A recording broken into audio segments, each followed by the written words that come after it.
जय हो कार्तिक मास की। आज कार्तिक मास के 14वें अध्याय की कथा।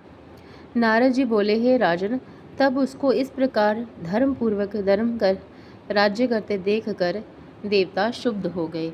उन्होंने देवादिदेव भगवान शंकर का मन ही मन आरंभ करना स्मरण कर दिया। कितने ही प्रकार की स्तुति की। तब भक्तों की कामना पूर्ण करने वाले भगवान शंकर ने नारद जी को बुलाकर देव कार्य करने की इच्छा से उनको देवपुरी भेजा।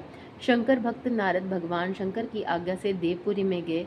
इंद्र आदि सभी देवता व्याकुल होकर शीघ्रता से उठकर श्री नारद जी की स्तुति करने लगे।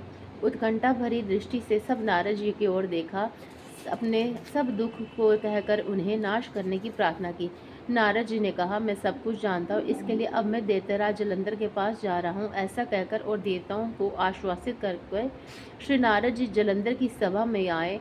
जलंधर ने श्री नारद जी के चरणों की पूजा करके हंसते हुए कहा, हे ब्राह्मण, कहिए आप यहाँ से किस प्रकार से आए हैं और यहाँ पर आपने क्या क्या देखा है, कहाँ क्या क्या देखा है, कहाँ कैसे आए हैं। मेरे योग्य जो सेवा हो उसके लिए आप आज्ञा कीजिए। जलंधर के इस प्रकार के वचन को सुन करके श्री नारद जी प्रसन्न होकर के बोले, हे दानवराज महाबुद्धिमान जलंधर, तुम धन्य हो, क्योंकि इस समय सब रत्नों के भोक्ता एक तो तुम ही हो और दैत्य श्रेष्ठ।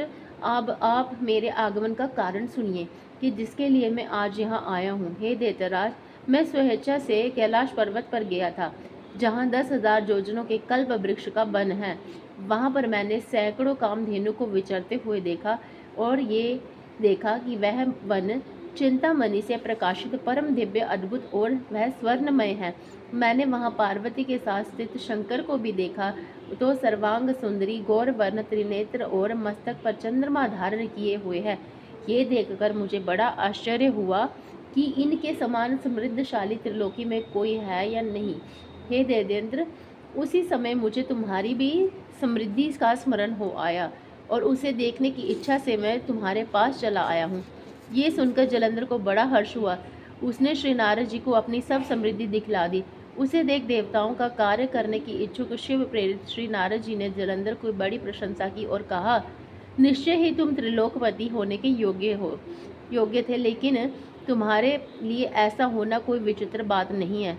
मैं देखता हूँ कि और तो तुम्हारे पास सब कुछ है और किसी बात की कमी नहीं है। ऐरावत तुम्हारे पास है, उच्च श्रवा घोड़ा तुम्हारे पास है, कल्प वृक्ष और कुबेर की निधि तुम्हारे घर में है, मणियों और रत्नों के ढेर भी तुम्हारे घर में लगे हुए हैं। ब्रह्मा जी का हंस युक्त विमान भी तुम्हारे पास ही है और भूलोक, पाताल और पृथ्वी पर जितने भी रत्न आदि हैं वह सब तुम्हारे ही तो हैं। मैं तुम्हारे इस प्रकार के सब रत्नों से ऐश्वर्य को देखकर बड़ा प्रसन्न हुआ हूँ, परंतु तुम्हारे पास कोई स्त्री रत्न नहीं है। उसके बिना तुम्हारा ये सब फीका है। तुम कोई स्त्री रत्न ग्रहण करो। नारद जी के इस प्रकार के वचन सुनकर दैत्यराज काम से व्याकुल हो गया और उसने नारद जी को प्रणाम करके पूछा कि ऐसी स्त्री कहाँ मिलेगी कि जो सब रत्नों में श्रेष्ठ हो। यदि ऐसा रत्न कहीं मिल जाए तो मैं आपकी आज्ञा से उसे अवश्य लाऊंगा। नारद जी ने कहा, ऐसा रत्न तो कैलाश पर्वत पर योगी शंकर के पास ही है। उनकी सर्वांग सुंदरी पत्नी देवी पार्वती बहुत ही मनोहर है। उनके समान सुंदरी मैंने आज तक नहीं कोई देखी। शंकर से बढ़कर समृद्धिवान दूसरा कोई नहीं है। इसके इस रत्न की महिमा तीनों लोकों पर कहीं भी नहीं है। तभी तो परम विरक्त आत्मा राम शंकर भी उसके वश में हो गए। हे देवर्षि, उस दैत्य ने ऐसा कहकर कार्य करने की इच्छा से आकाश मार्ग को चल दिए। 14वां अध्याय समाप्त। कार्तिक मास का। जय हो कार्तिक मास की।